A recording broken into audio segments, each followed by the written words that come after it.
یہ دعا جو ہے بڑی ہی عجیب چیز ہے.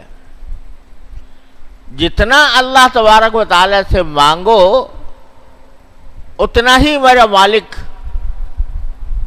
خوش ہوتا ہے، اور خوش ہونے کے ساتھ اپنے بندے کو اپنے قریب کرتا ہے، قرب عطا کرتا ہے. تعلق مع اللہ، اس کے دل میں تعلق مع اللہ کا اضافہ کرتا ہے. اور اللہ تبارک و تعالی نے یہ دعا ایسی چیز رکھی ہے کہ اس کے لیے کوئی شرط نہیں،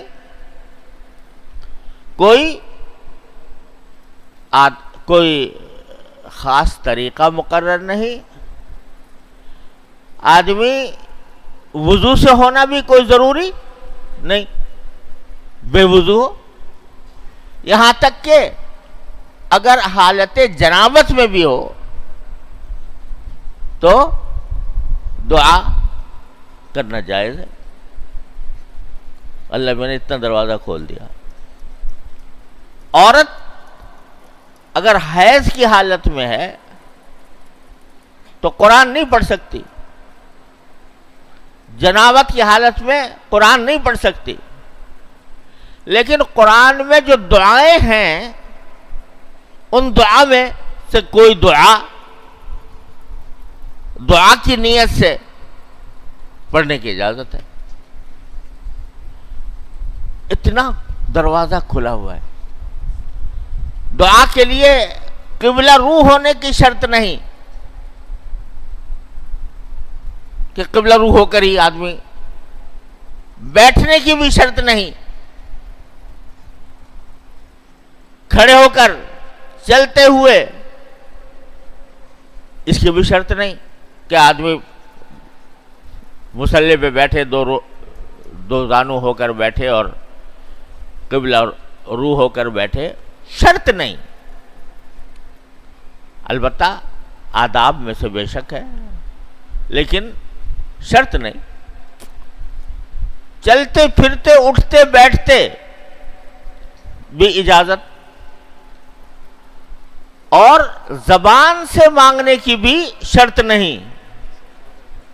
دل سے مانگ لو، زبان سے مانگنے کی بھی شرط نہیں. یعنی زبان ہلانے کی بھی اللہ نے شرط نہیں رکھی کہ تمہیں زبان ہلانے کی تکلیف بھی نہ ہو. دل سے مانگ لو، یا اللہ میں چاہتا ہوں، یا اللہ میری یہ حاجت پوری کر دیجیے. دل سے مانگ لو. تو اس وجہ سے اللہ تعالی نے اتنا اس کو آسان اور سہل الحصول کر دیا ہے کہ جس کے برابر کوئی اور عبادت اتنے سہل الحصول نہیں ہے. نماز ہے بہرحال اپنا ایک وقت طریقہ چاہتی ہے، شرائط ہیں، ارکان ہیں، سب کچھ ہیں. اس کی نہ کوئی شرط نہ رکن، براہ راست اور دل سے مانگ لو اللہ تبارک و تعالیٰ سے. ہمارے حضرت والا نے فرمایا، حضرت حکیم الامت قدس اللہ تعالیٰ سرہ فرماتے تھے کہ الحمدللہ مجھے کبھی اس میں تخلف نہیں ہوتا کہ جب کوئی شخص آتا ہے کہتا ہے کہ حضرت ایک مسئلہ پوچھنا ہے یا ایک بات پوچھنی ہے، تو بلا تاخیر فوراً دل میں اللہ تعالیٰ سے یہ دعا کرتا ہوں کہ یا اللہ پتہ نہیں یہ کیا سوال پوچھ لے گا، اس کا صحیح جواب میرے دل میں ڈال دیجیے. دل میں دیکھنے والے کو پتہ بھی نہیں چلا کہ کیا ہوا. اندر ہی اندر میان عاشق و معشوق رمزیس کرامن کاتبین ہم خبرنیس. وہ اس طرح اللہ تعالیٰ کے ساتھ دعا کا تعلق اس طرح بھی قائم کیا جا سکتا ہے. تو کوئی شرط اللہ تعالیٰ نے رکھی نہیں.